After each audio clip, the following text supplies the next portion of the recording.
Hey y'all, my name is Joy Brooke Church and I go to Lumberton Senior High School. I'm with the Blade in Charge. So, we've all asked the question, why do bad things happen to good people? I know I have several times. Take a look at me. What would you say about me not knowing me? I asked several people this question, and some responses I got were, you look like you come from a good family, you seem very nice, and you look like you're a quiet person. The answer that stuck with me the most whenever I asked these questions was, you are very beautiful and quiet, but when I got to know you, I would have never known what you had been through. All of these answers come from judging the book by its cover. You wouldn't know a lot of things about me. You probably wouldn't know that I was 17. You probably wouldn't know that people's opinions matter to me. You wouldn't know a lot of things. And you definitely would not know that both of my parents have passed away at such a young age. You wouldn't know the struggles that I've already been through in life. I lost my dad at the age of 2 to melanoma, the worst kind of skin cancer there is. My mom remarried not long after this to provide for me. She did not know the struggles that this would bring for us.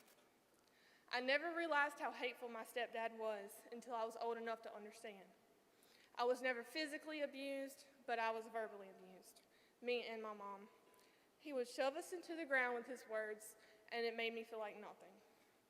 I tried to tell people how he was, but, okay. Sorry, guys. I tried to tell people how he was, but no one ever listened to me. Why would someone listen to a little girl with such a big imagination? I eventually gave up trying to tell people what it was like. I did not want to listen to someone that was not my father, but I had to anyway. One day, my life was made 10 times worse. At the end of my 8th grade year, it was a regular day. My mom picked me up from school, brought me home, and we had our conversation on the way home. When we got home, she sat me down, and she looked at me and said those 4 words, I have breast cancer. At first, I didn't want to believe it. I lashed out and blamed her for everything. I said she didn't take enough care of herself. Then I had to come to the realization, calm myself down, and said, no one asked to have cancer. I thought to myself, not again, why me? I couldn't be on the verge of losing my other parent. It couldn't happen twice, right? But I was wrong. Her health decreased dramatically. I blamed myself for everything. I began to slip into a deep, dark depression. I resorted to trying to cut myself because people said that it helped. This is when I was at my cousin's house one day, and she was one of the only people that knew about it. She asked me, can I draw a picture on your arm? And I was like, sure, why not? She drew a butterfly on my wrist, and later when I got home, she sent me a picture, and I broke down crying. It was a picture, and at the top it said, the Butterfly Project. It had the rules on it. The rules were, whenever you feel you want to cut, draw a butterfly on you, name it after a loved one or someone who wants you to get better. You cannot wash it off, or you cannot cut with it there. If you cut or wash it off, it kills it.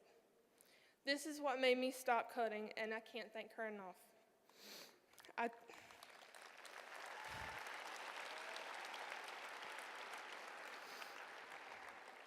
I told my best friend of the time about everything that was going on in my life.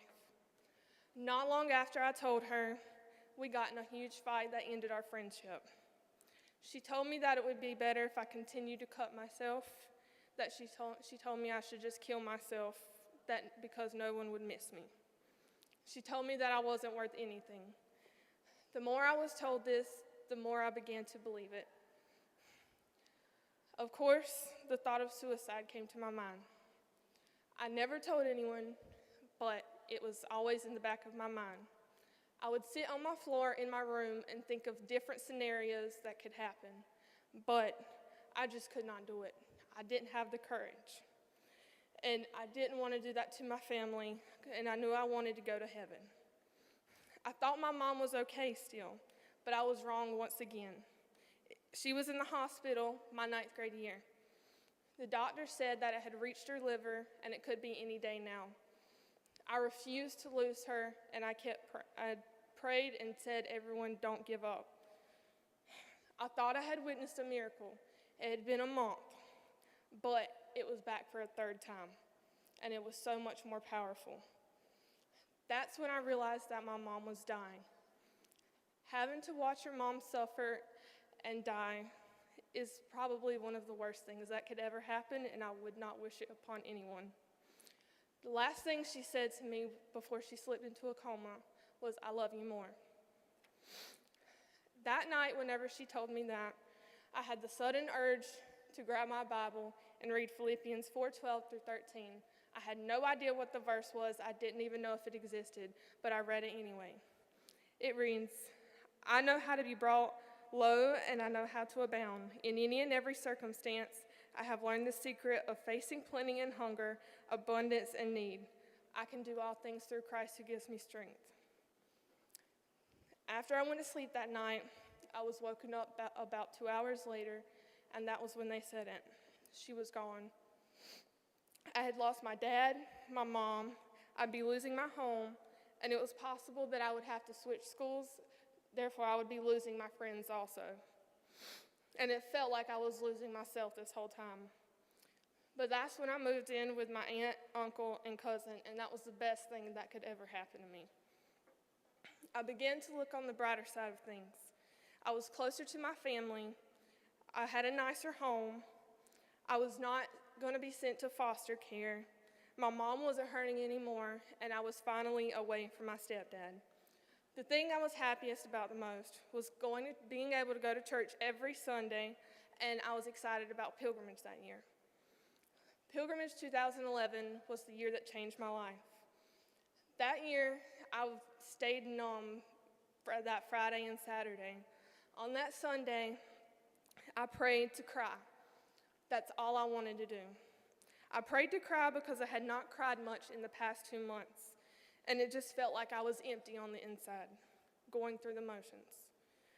That's when it happened. I started crying, and I could not stop. My best friends were with me and grabbed my hand and cried with me. I felt so much love, I felt safe, and I finally felt relieved. I knew then that I was holding God's hand, and I have stayed on a Christian path ever since. I know now that I have a purpose in life. My purpose is to spread my story and guide others to God. I've been able to witness many high school students find their way to God, and that was the most beautiful thing ever to me. Telling my story to over 5,000 strangers that I've never met before, a story that I've kept to myself most of my life, is a good feeling. But to know that I led one person to Christ, that would be a miracle to me. You should never give up hope, and you should know that it's not going to be quick and it's not going to be easy, but with God, you can get through everything.